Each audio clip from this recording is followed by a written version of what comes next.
أعوذ بالله من الشيطان الرجيم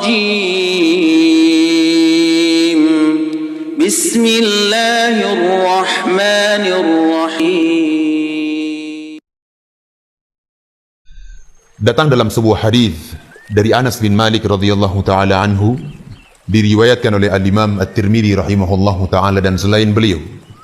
Kata Anas bin Malik radhiyallahu anhu, pernah suatu hari kami duduk bersama Rasulullah sallallahu alaihi wasallam di dalam sebuah majelis ilmu. Ketika Anas bin Malik dan para sahabat yang lainnya sedang duduk dengan Rasulullah sallallahu alaihi wasallam di dalam sebuah majelis ilmu, tiba-tiba Rasulullah sallallahu alaihi wasallam mengatakan kepada para sahabat, "Wahai para sahabatku, sebentar lagi akan datang ke hadapan kalian seorang pemuda yang akan menduduki surga Allah Subhanahu wa taala." Ini merupakan kabar gembira dari Nabi. Sebuah kabar gembira dari Rasulullah sallallahu alaihi wasallam di mana beliau sallallahu alaihi wasallam tidak pernah berbicara dengan hawa nafsu beliau, melainkan itu adalah wahyu dari Allah Subhanahu wa taala. Tidak lama setelah itu, kaum muslimin dan muslimat yang dirahmati Allah, datanglah salah seorang pemuda dari kalangan Ansor dalam keadaan masih ada bekas air wudhu di jenggotnya tersebut. Ia pegang sandal dengan tangan kirinya, kemudian ia beri salam kepada Rasulullah sallallahu alaihi wasallam dan para sahabat ridwanullah alaihim.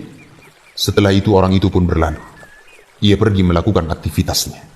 Kemudian di esok harinya, pada hari yang berikutnya, Nabi sallallahu alaihi wa ala alihi wasallam menyebutkan lagi ucapan yang sama. Ucapan yang kemarin beliau sebutkan. Apa ucapan tersebut? Beliau mengatakan, "Wahai para sahabatku, sebentar lagi akan muncul di hadapan kalian seorang pemuda yang akan menduduki surga Allah Subhanahu wa taala." Tidak lama setelah itu, datanglah pemuda yang kemarin datang kepada Nabi sallallahu alaihi wasallam dengan keadaan ia yang kemarin. Ia datang ke hadapan Rasul sallallahu alaihi wasallam dan para sahabat dalam keadaan masih ada bekas air wudhu yang menetes dari jenggotnya tersebut, menunjukkan bahwa pemuda ini baru saja berwudhu.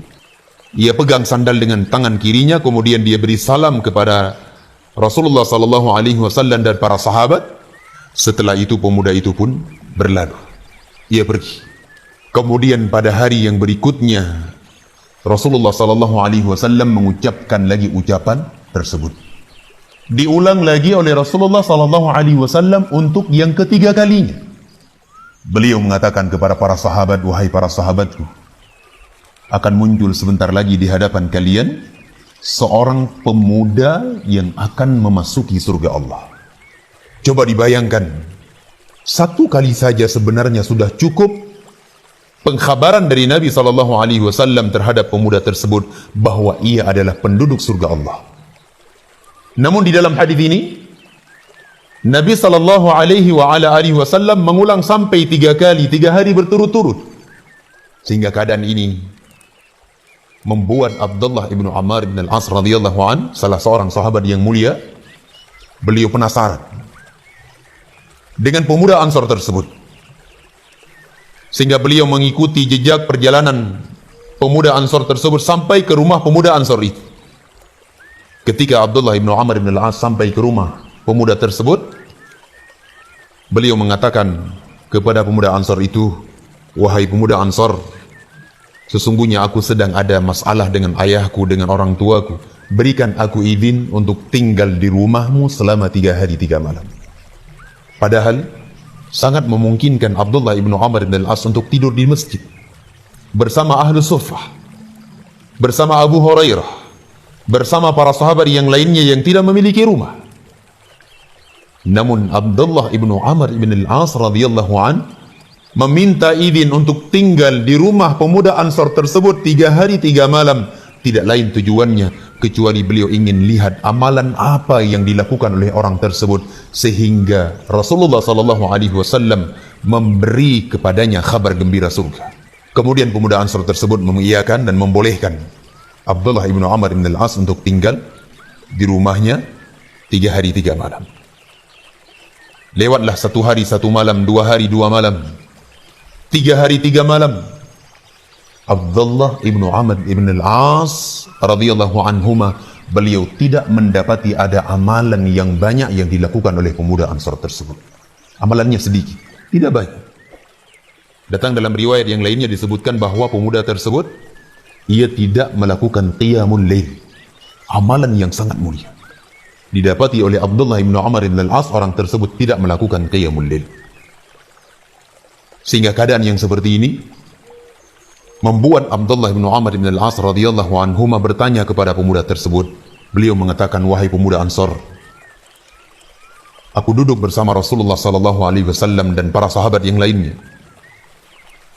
Aku mendengar Rasulullah sallallahu alaihi wasallam menyebutkan 3 hari berturut-turut bahwa akan datang kepada kalian, akan muncul di hadapan kalian seorang pemuda yang akan menduduki surga Allah subhanahu wa ta'ala. Kemudian engkau pun datang untuk ketiga-tiga kalinya. Kemudian kata Abdullah bin Amr bin Al-As radhiyallahu anhuma, amalan apa yang engkau lakukan sehingga Nabi alaihi salatu wasallam memberi kepada engkau kabar gembira surga tersebut? Kemudian pemuda Ansar tersebut menjawab dengan tawadhu'nya. Beliau mengatakan, wahai Abdullah bin Amr bin Al-As, tidak ada yang saya amalkan, tidak ada yang saya kerjakan dari amalan soleh kecuali apa yang engkau lihat selama 3 hari 3 malam di dalam rumahku. Itulah amalan saya, tidak lebih dari itu. Jawaban ini sehingga beliau berpaling dari pemuda tersebut. Ketika beliau berpaling, pemuda Ansar itu memanggil kembali Abdullah bin Amr bin Al-As. Dipanggil, kemarilah wahai Abdullah.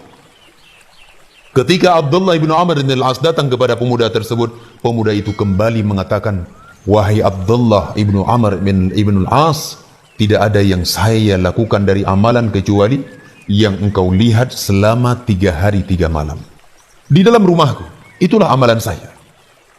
Akan tetapi aku tidak pernah merasakan di dalam hatiku ini perasaan apapun, baik itu dengki, iri, buruk sangka, dendam, ingin membalas sebuah kezaliman dengan kezaliman, kejelekan dengan kejelekan. Tidak pernah ada di dalam jiwaku keinginan dan perasaan-perasaan seperti ini terhadap saudara-saudaraku kaum muslimin. Luar biasa. Kemudian kata Abdullah bin Amr bin Al-As, inilah yang menyebabkan Nabi SAW memberikan kabar gembira surga kepada engkau, dan ini pula yang sangat berat untuk kami menjalankannya. Faedah yang bisa kita ambil di sini, bahwasanya kesucian jiwa seseorang, bersihnya kalbu seorang hamba, seorang muslim, dari berbagai kotoran yang akan mengotorinya, dari berbagai penyakit, apakah itu penyakit dengki, apakah itu penyakit hasad, iri, buruk sangka, dan berbagai jenis penyakit hati yang dibenci oleh Allah Azza wa Jalla, yang tergolong ke dalam akhlak-akhlak yang tidak baik.